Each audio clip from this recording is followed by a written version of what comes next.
Assalamualaikum warahmatullahi wabarakatuh. 92,1 FM Radio Pesona, stasiun informasi terbaikmu. Selamat siang Pesona Inspira, apa kabar?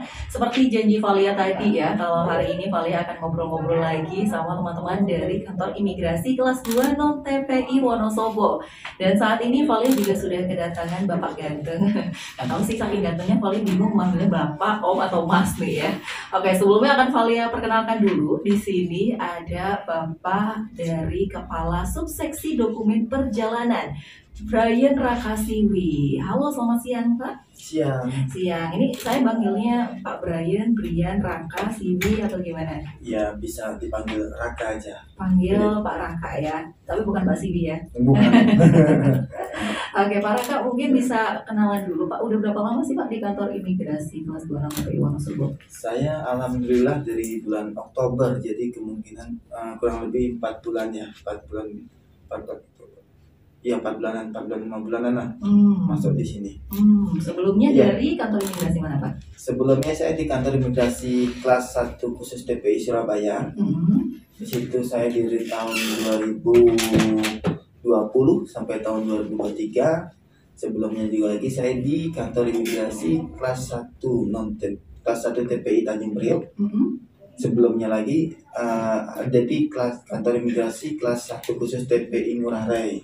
Jadi ini penerbangan keempat saya. Oke, sudah lumayan muter-muter ya Iya, lokasinya ya. Terus gimana nih? Terakhir di Surabaya, terus yang terbaru ini di Wonosobo, ada perbedaan khusus nggak yang terasa selama 4 bulan ini? Yang pasti sih dari suhunya ya, suhunya di Surabaya itu tergolong panas. Ketika di Wonosobo ini memang suhunya sejuk dingin lah. Iya, sempat demam-demam nggak nih karena baru-baru di Wonosobo yang dingin terus? Sempat, Iya kan? sempat ya. Kebetulan terutama anak saya itu, dua anak saya itu sering sakit, sering kena flu dia. Sering flu ya, Iya. karena dingin ya. Di Wonosobo tinggal di mana nih Pak? Di Salamarto, rumah dinas imigrasi. Oh iya, dekat sama kantor ya. Dekat sekali. Oke, baik Pesona Inspira, karena kita udah kenalan nih, Valia mau nge-spill ya, kira-kira kita mau ngobrol apa sih? Hari ini kita mau ngobrolin tentang operasional di bulan Ramadan, sekaligus juga tentang paspor lagi ya Pak ya, karena memang banyak pertanyaan terkait paspor. Dan karena hari ini bulan Ramadan, masih hari ke-8 kalau nggak salah nih ya. Kira-kira kalau di bulan Ramadan, kantor imigrasi Wonosobo beroperasinya tetap sama atau enggak sih Pak? Kalau beroperasi di jam pelayanannya ya, jam pelayanannya itu ada perbedaan. Kalau dari jam pelayanan biasanya itu dari jam 8 sampai jam 4 sore. Dan sekarang ketika memasuki bulan puasa Ramadan ini dari jam 8 sampai jam 4 sampai jam 15 dari hari Senin sampai Kamis itu sampai jam 3 sore. Untuk hari Jumatnya sampai jam setengah 4 sore. Oke. Iya. Gitu ya. Dan juga di waktu istirahatnya juga kalau sebelum puasa itu dari jam 12 sampai jam 1. Kalau ketika di bulan Ramadan ini dari jam 12 sampai jam setengah 1. Jadi sedikit lebih singkat ya, Iya, tapi tetap dibuka setiap hari. Setiap hari, kecuali hari libur ya. Kalau hari libur kita tetap libur. Iya dong ya. Kayaknya kalau hari libur juga Pesona Inspira pada jalan-jalan. Oke, Pesona Inspira kalau misalkan mau bergabung, mau nanya-nanya hal-hal lain yang terkait dengan imigrasi, boleh silahkan masuk di line WhatsApp di 0823 Dan pertanyaan lanjutan untuk para kan mungkin dari Valia ya Pak. Kalau misalkan tadi jam operasionalnya ditambah singkat durasinya, tapi pelayanan jenis-jenisnya sama aja atau ada yang berubah? Atau ada yang dihilangkan? Sama saja ya. Sama aja, cuman terkait kuotanya itu berkurang dari yang dari normalnya kita menerima kuota permohonan 140, minimal 140. Kalau di bulan puasa ini minimal 120. Oh, minimal 120. Pembukaan kuota minimal 120. Itu per hari atau gimana?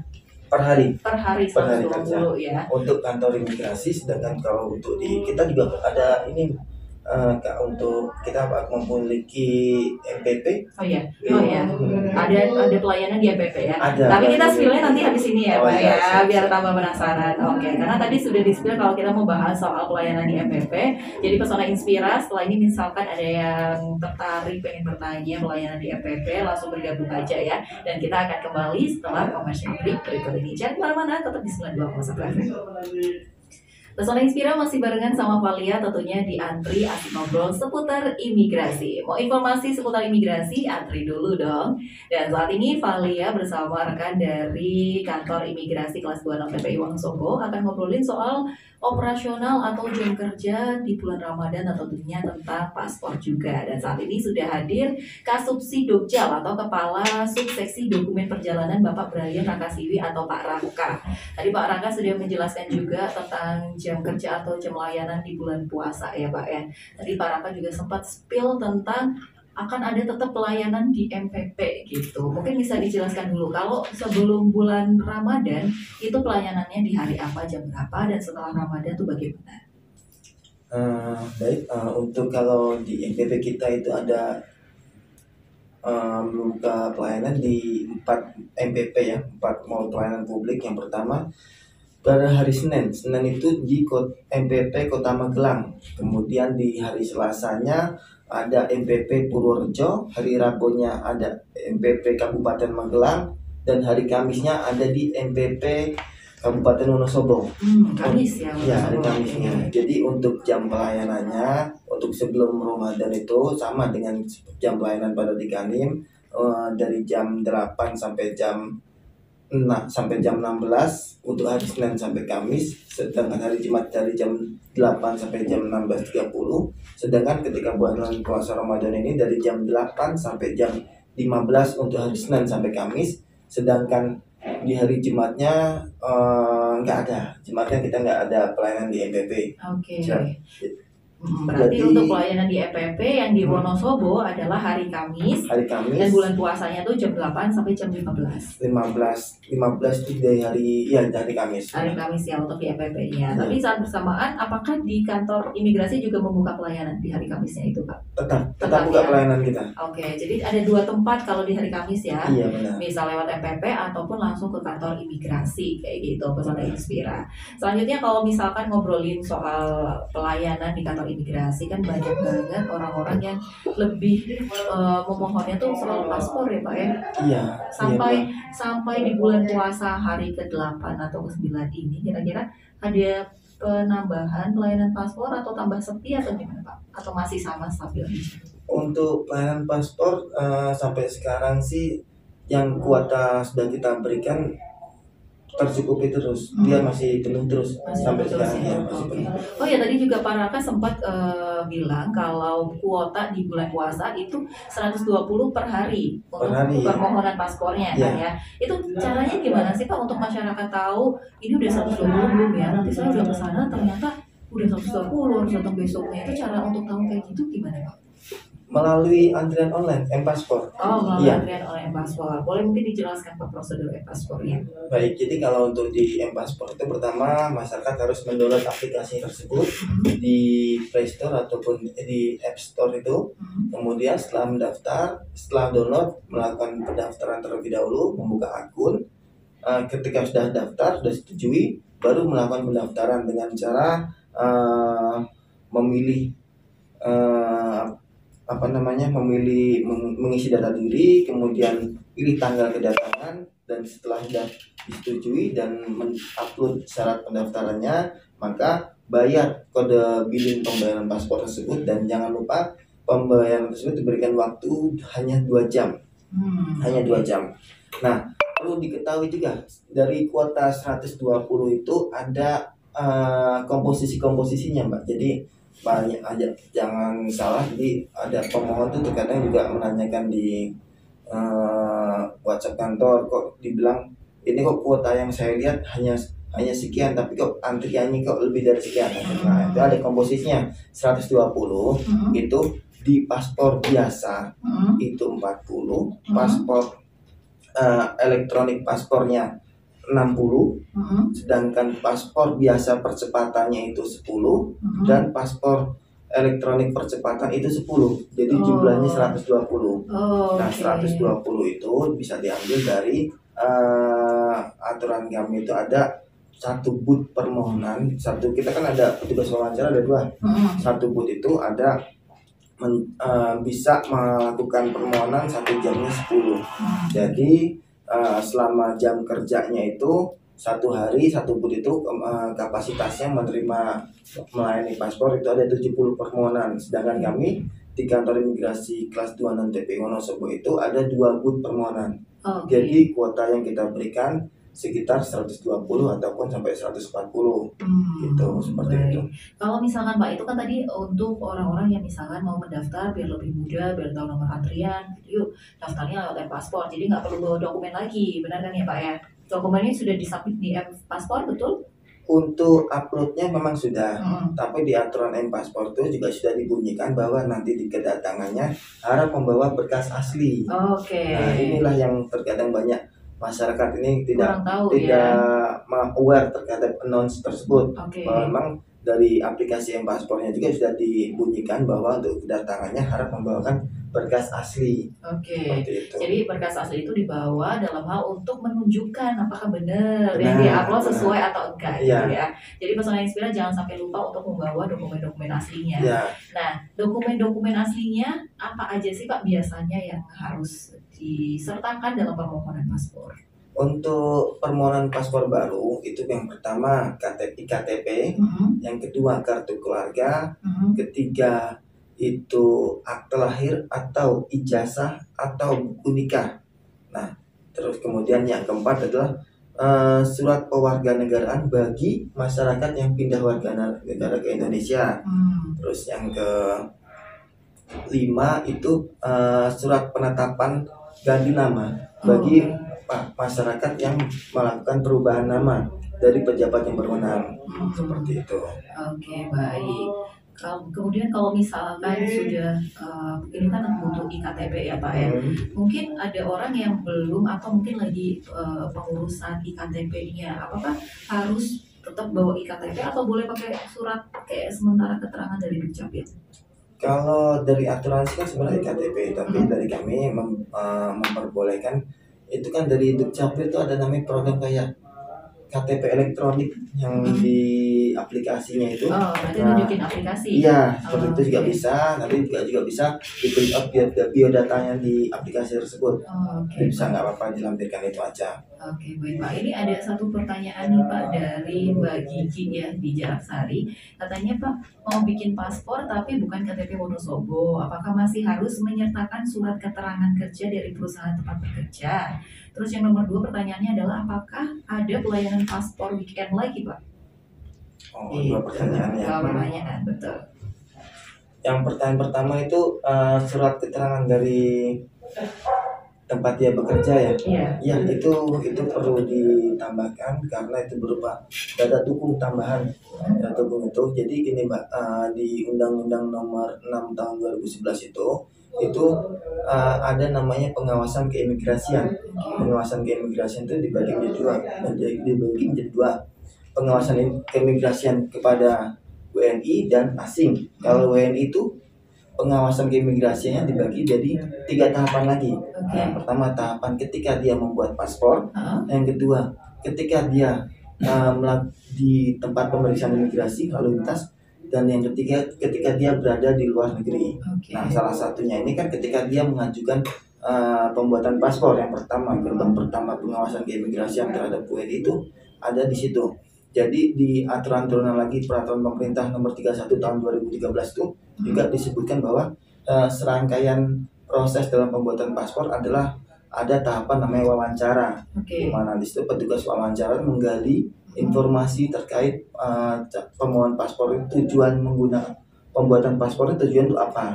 Jadi makanya itu kita juga berhak untuk meminta data dukung tambahan bagi para pemohon paspor tersebut. Kalau terkait domisili, memang semua warga Indonesia itu boleh membuat paspor di mana saja. Cuman nanti yang tadi saya bilang ada data dukung tambahan kalau memang dia kita lihat memang bukan orang di sini tapi membuat paspor, dia bekerja di mana, kan ada juga tuh kalau misalnya dia bisa melampirkan surat keterangan dari tempat dia bekerja, berarti memang orang ini tidak menyalahgunakan paspor.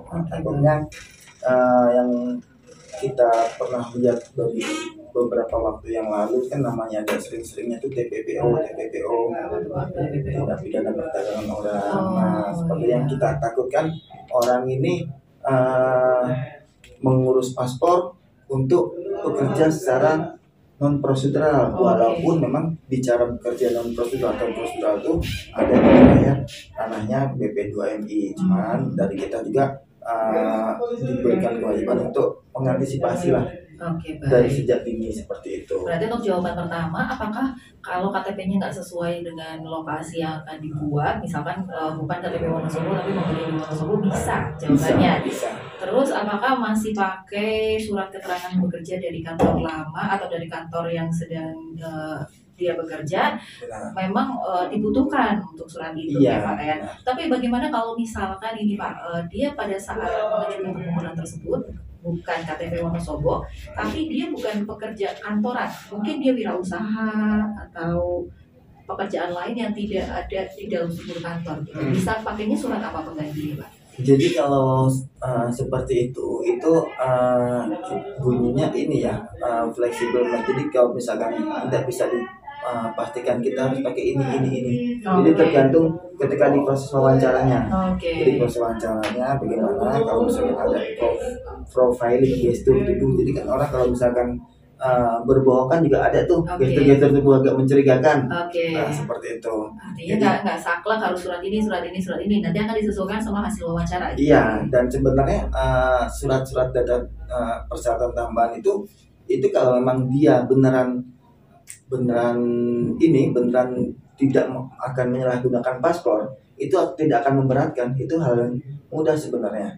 Cuma nggak. Nah, yang memberatkan itu misalkan bagi orang yang memang rencananya dia berniat menggunakan paspor untuk bekerja di luar negeri secara non prosedural, tapi dia bilangnya mau wisata. Ketika kita bertanyakan ini, pasti dia akan merasa kok ini kayak harus panik gitu ya. Kenapa harus ditambahin ini lagi, tambahin itu lagi gitu. Seperti itu. Jadi menangkap pesannya ya, artinya suratnya itu surat dukungnya, data dukungnya itu disesuaikan sama hasil wawancara. Benar, seperti itu. Terus tadi pertanyaan kedua adalah, apakah masih ada pelayanan weekend? Pelayanan weekend itu tergantung momen, Mbak ya. Jadi kayak misalkan kemarin ketika di hari ulang tahun imigrasi, jadi kita memang ada perintah dari Direktorat Jenderal Imigrasi untuk melakukan pelayanan di paspor di hari Sabtu, seperti itu. Itu ada 3 kali pertemuan di bulan Januari kalau nggak salah, itu kita melakukan pelayanan di hari weekend. Terus kemudian kemarin ada di Expo Purworejo dari tanggal 1 sampai tanggal 5 Maret. Nah, kemudian juga melewati hari Sabtu dan Minggu kita membuka pelayanan di situ, seperti itu. Jadi tergantung momen. Kalau untuk pastinya pelayanan setiap hari Sabtu atau Minggu ataupun weekend itu kita tidak ada, tergantung momennya.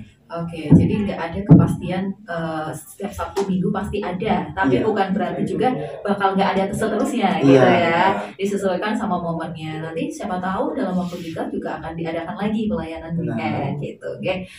Selanjutnya kalau misalkan prosedur pengurusan paspor di Kanwil ataupun di e-paspor kan tadi sudah dijelaskan ya Pak ya. Untuk biayanya sama apa enggak Pak? Kira-kira ada peningkatan biaya untuk pengurusan paspor apa sih Pak?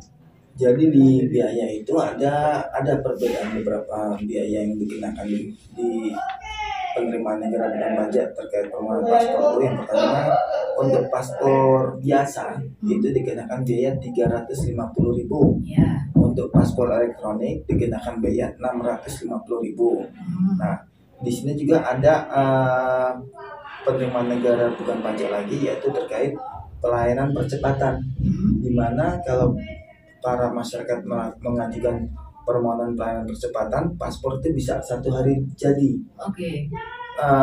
Mengajukan permohonan dari Selasa itu juga bisa jadi paspor. Itu ada jasa namanya jasa percepatan, dan itu dituangkan di peraturan pemerintah terkait penerimaan negara bukan pajak sebesar 1 juta. Itu biaya tambahan. Kalau misalkan pemohonnya itu mengajukan percepatan paspor biasa, berarti 1 juta ditambah 350.000, jadi 1.350.000. Sedangkan untuk mengajukan paspor percepatan paspor elektronik berarti itu 650 tambah 1 juta. Nah, jadi 1,650. Kemudian ada lagi biaya terkait biaya itu biaya denda. Denda apabila pengajuan penggantian paspornya kategori rusak itu kena denda 500.000. Sedangkan kalau misalkan kategori paspor hilang itu kena denda 1 juta. Kecuali kalau misalkan para pemohon paspor itu dia force majeure, dia kayak misalkan kena bencana alam, kena kebakaran atau banjir, itu bisa dikenakan 0 rupiah paspornya. Iya. Baik, ya. Ini Pak, ternyata ada pertanyaan lagi yang masuk tadi lewat chat di 0823 Assalamualaikum warahmatullahi wabarakatuh. Waalaikumsalam. Selamat siang Radio Pesona, stasiun informasi terbaikmu. Selamat siang Antri. Selamat siang Pak Raka dan Mbak Valia. Maaf mau tanya nih, sebenarnya apa sih kepanjangan dari TPI? Kan kantor imigrasi kelas 2 TPI gitu. Terus juga apa kepanjangan dari TPI, kemudian apa kepanjangan dari kitab di KK atau kartu keluarga, tertera dokumen imigrasi, ada nomor paspor dan nomor kitab. Terima kasih atas keterangannya. Jadi kalau mungkin gini Pak, kalau misalkan kita melihat KK itu di situ ada kolom nomor kitab gitu, itu tuh maksudnya apa gitu? Kalau TPI itu adalah tempat pemeriksaan imigrasi. Jadi ada kantor itu yang memiliki wilayah kerja yang ada kan tempat pemeriksaan imigrasi, seperti halnya di Surabaya ada Juanda, itu berarti kantor imigrasi kelas 1 khusus TPI Surabaya. Terus ada namanya kantor imigrasi Soekarno-Hatta, TPI Soekarno-Hatta, itu karena dia ada tempat pemeriksaan imigrasi di mana setiap orang itu kalau setiap mau keluar wilayah Indonesia harus melalui tempat pemeriksaan imigrasi tersebut. Yang mungkin banyak pernah keluar negeri, itu pernah dicek paspornya sama petugasnya. Nah itu adalah tempat pemeriksaan imigrasi seperti itu. Berarti kalau non TPI berarti yang bukan tempat pemeriksaan imigrasi begitu, atau karena nggak ada bandaranya? Tidak ada tempat pemeriksaan imigrasi. Jadi kantor tersebut kayak nggak ada bandara, nggak ada pelabuhan, nggak ada pos lintas batasnya. Baik. Selanjutnya tadi Pak yang tadi kitab itu kan kartu izin tetap. Jadi bagi para warga negara asing yang mempunyai izin tinggal tetap di Indonesia dalam jangka waktu tertentu, nah itu dia punya nomor kitab. Oke, jadi buat pesona inspirasi yang tadi bertanya, ini sepertinya dari Mbak Mia ya. Jadi kitab itu untuk memang warga negara asing yang punya izin tinggal di Indonesia. Siap. Gitu ya. Berarti kalau dimasukkan dalam KK, mungkin ada orang-orang Indonesia yang menikahnya dengan warga negara asing kemudian tinggal di Indonesia. Iya, gitu, benar. ya. Artinya nggak semua orang harus memasukkan nomor kitab di KK gitu. Kalau kita orang Indonesia ya nggak usah ya Pak ya.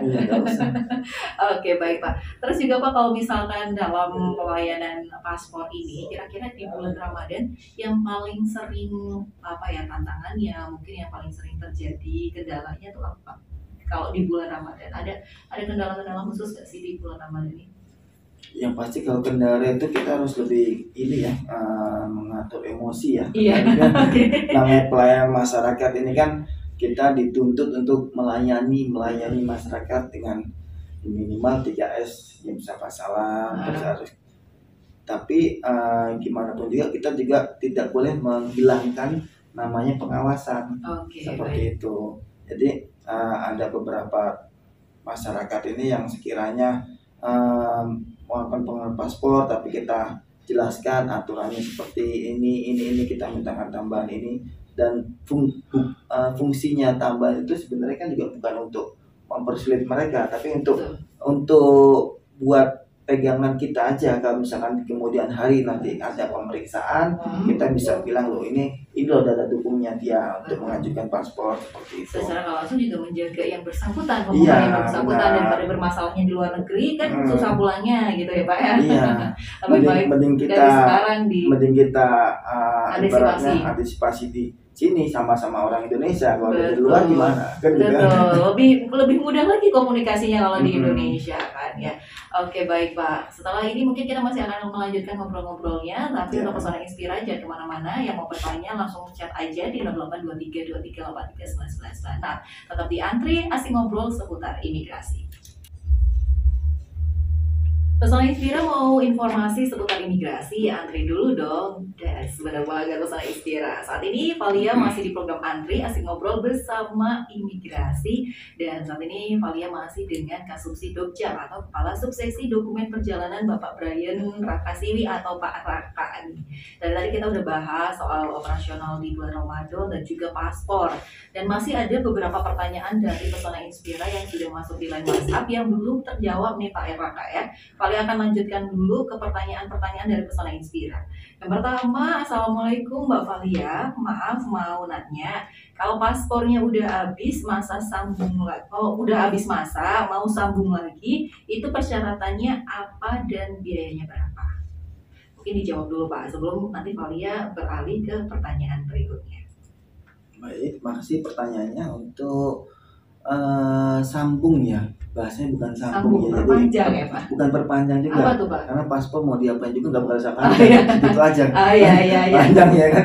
Jadi Okay. dia adalah penggantian. Enggak, maksud dari penggantian adalah pengganti. Jadi bukti diganti, nomor paspornya pun juga berganti. Nah, persyaratannya adalah paspor lama dan fotokopinya, kemudian IKTP.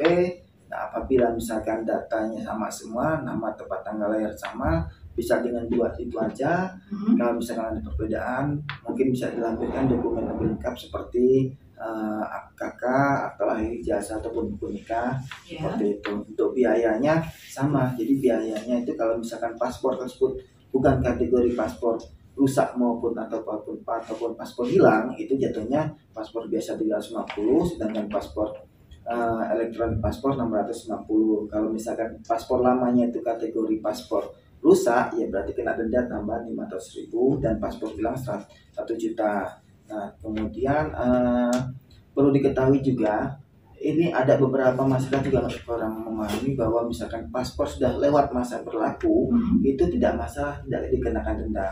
Yang penting paspornya tidak rusak ya, bisa apabila dijaga dengan baik dan tidak hilang, itu paspor nggak akan dapat denda, tetap segitu biayanya. Kecuali kalau rusak maupun hilang, maka ada denda dan proses tambahan itu melalui berita acara pemeriksaan. Oke, jadi kalau masa berlakunya doang yang habis, tapi paspornya ada, masih kita pegang, nggak masalah, nanti ada pergantian paspor. Ya, biayanya tadi yang sudah disebutkan. Tapi kalau misalnya paspornya juga hilang, akhirnya kena tambahan biaya. Denda. Tambahan denda. Bukan tambahan. Bukan tambahan, berarti denda doang. Karena tadi biayanya beda sama denda. Gitu, ya. Kalau denda ditambah 1 juta, kalau untuk paspor hilang dan paspor rusak 500.000. Oke, baik. Selanjutnya Pak, ada pertanyaan lagi dari Saputra di Banjarnegara. Mbak mau tanya dong, besok kan libur lebaran. Kalau kantor imigrasi libur lebaran apa enggak? Liburnya berapa hari? Katanya wilayah Banjarnegara besok akan menjadi wilayah naungan di kantor Wonosobo. Apa enggak? Ada 2 pertanyaan berarti Pak. Selama libur lebaran, kantor imigrasi libur atau enggak? Liburnya dari kapan sampai kapan? Dan kalau Banjarnegara itu masuk naungannya atau kantor wilayah kerjanya kantor imigrasi atau bukan? Oh iya. Untuk lebaran ya kita libur dong, kita juga pengen menikmati. Betul, ya masa nggak sholatin nanti ya pegawainya ya. Jadi untuk kecuali kayak bagi kantor imigrasi yang ada TPI-nya ya, ada bandaranya, itu nggak libur.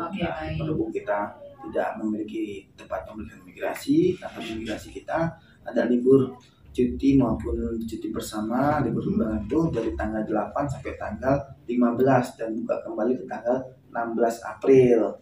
Jadi bagi para masyarakat yang mau ada rencana atau kira-kira wah saya ini harus ke luar negeri nih pada libur ini, pengen liburan, nah itu jangan dadakan, segera ayo buat paspor di kantor imigrasi terdekat. Kalau misalkan ada tiba-tiba memang ada ini ya rencana buat kayak mau berobat ke luar negeri, itu juga jangan nunggu sakit dulu baru buat paspor.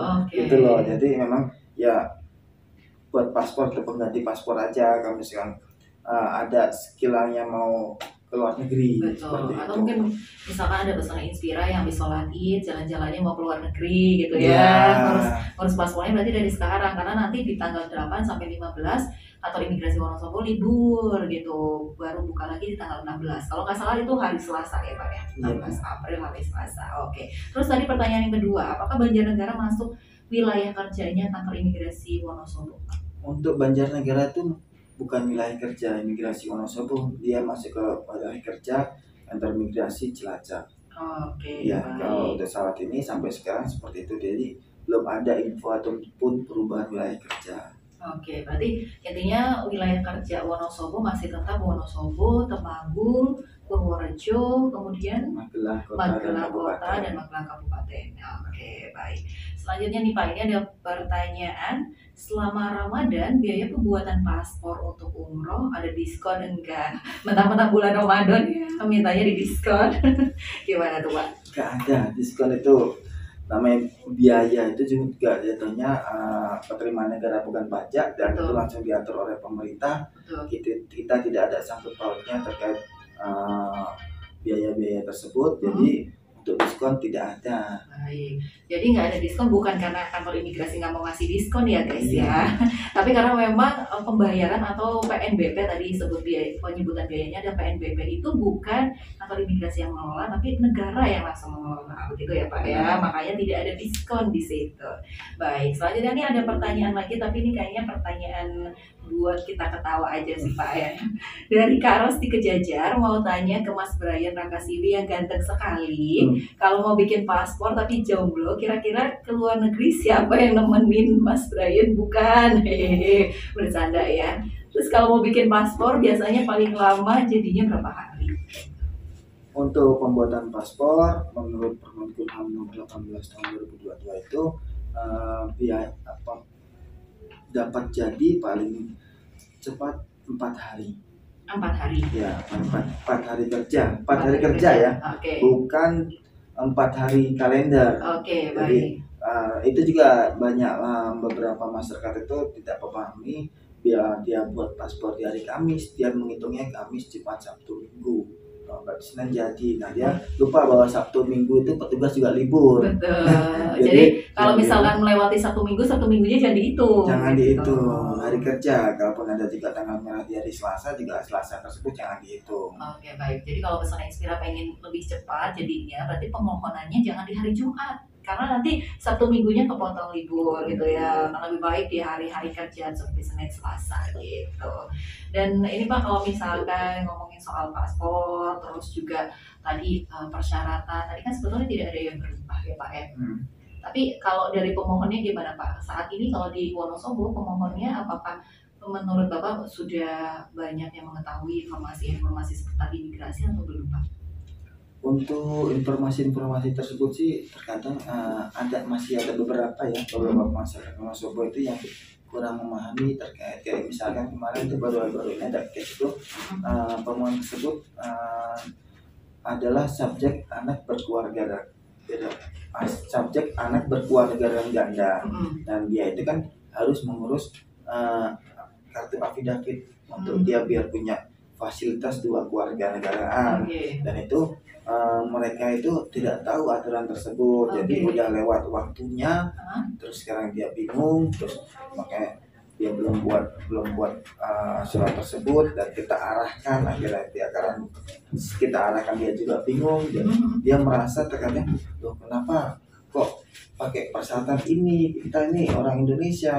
Nah, memang masyarakat beranggapan anaknya itu warga negara Indonesia, tapi kan ternyata salah satu orang tuanya itu adalah warga negara asing, yang mana negara tersebut menganut asas ius soli, asas ius sanguinis, asas keluarga negaraan yang berdasarkan garis keturunan, seperti itu. Jadi mereka itu punya fasilitas 2 keluarga negaraan ganda, dan itu harus diurus sejak ini sebenarnya. Itu banyak yang beberapa warga negara kita itu di daerah Wonosobo juga banyak yang beberapa belum tahu. Jadi efek sampingnya di kemudian harinya, kalau dia tidak segera mengurus, otomatis warga negara Indonesia bisa hilang. Oke, benar juga ya. Nah itu Pak, untuk mengantisipasi pesona Inspira yang nggak tahu informasi-informasi seputar imigrasi, kira-kira ada line atau mungkin ada kanal yang bisa dicari tahu gitu Pak, entah akun-akun sosial media atau nomor WhatsApp mungkin Pak? Oke, baik, di kantor imigrasi kita tuh ada websitenya di kanimwonosobo.kemenkumham.go.id. Untuk media Instagramnya itu ada di @kantor_imigrasi_ Wonosobo. Hmm. Dan untuk nomor WhatsApp-nya ada di 0811 269 8859. Oke. Itu langsung aja ditanya, nanti pasti kita akan merespon nomornya. Baik, jadi Pesona Inspira karena saat ini sudah pukul 2 nih ya, dan dari tadi kita sudah ngobrol seputar operasional Ramadan dan juga permohonan paspor. Vali akan sedikit memberikan kesimpulan, jadi selama bulan Ramadan yang berubah hanyalah jam operasionalnya, tapi pelayanannya tetap ya Pak ya, Tetap. tidak ada yang berkurang, tidak ada yang hilang, dan jam operasionalnya dari hari Senin sampai Kamis dari jam 8 sampai jam 3 sore, kemudian di hari Jumat jam 8 sampai dengan jam setengah 4 sore. Dan untuk pelayanan di MPP atau mall pelayanan publik di setiap hari Kamis jam 8 sampai jam 3 sore juga. Betul ya Pak ya? Dan untuk permohonan paspor, syarat-syaratnya masih sama, bisa melalui M-Paspor dan nanti juga membawa dokumen yang dibutuhkan sesuai yang disebutkan di paspor gitu ya. Oke baik. Dan sekarang mungkin Pak Raka bisa memberikan closing statement terkait mungkin informasi imigrasi atau mungkin soal hal-hal yang perlu diketahui sama Pesona Inspira. Baik, terutama yang saya tekankan adalah jam pelayanan dan jam kerja tersebut sebelum cuti bersama. Marilah kalau misalkan ada keinginan rencana untuk keluar negeri, segera buat paspornya, jangan dadakan. Nanti takutnya di tanggal 6 baru mau mengajukan paspor, otomatis kan jadinya setelah Lebaran. Oke, Seperti betul itu. sekali. Jadi jangan lupa itu ya Pak ya. Dijaga paspornya jangan sampai rusak, dan tetap untuk mengajukan peran paspor sesuai dengan tujuannya. Kalau misalkan mau wisata ya bilang wisata, kalau misalkan mau bekerja bilang bekerja, jangan bilang tujuan bekerja tapi bilangnya wisata. Nah, Gitu. gitu. Oke, baik. Terima kasih banyak Pak Brian Rakasiri, Pak Raka sudah hadir di studio Pesona. Ya, Semoga nanti next time bisa datang lagi, kita Ya, ngobrol-ngobrol lagi seputar imigrasi. Kalian juga ucapkan terima kasih banyak untuk Pesona Inspira yang sudah dari tadi mendengarkan dan ikut bergabung di line WhatsApp. Dan terima kasih banyak untuk semua pertanyaannya. Alhamdulillah hari ini sudah terjawab semua oleh Pak Raka. Akhir kata, Valia mengucapkan pamit. Wassalamualaikum warahmatullahi wabarakatuh.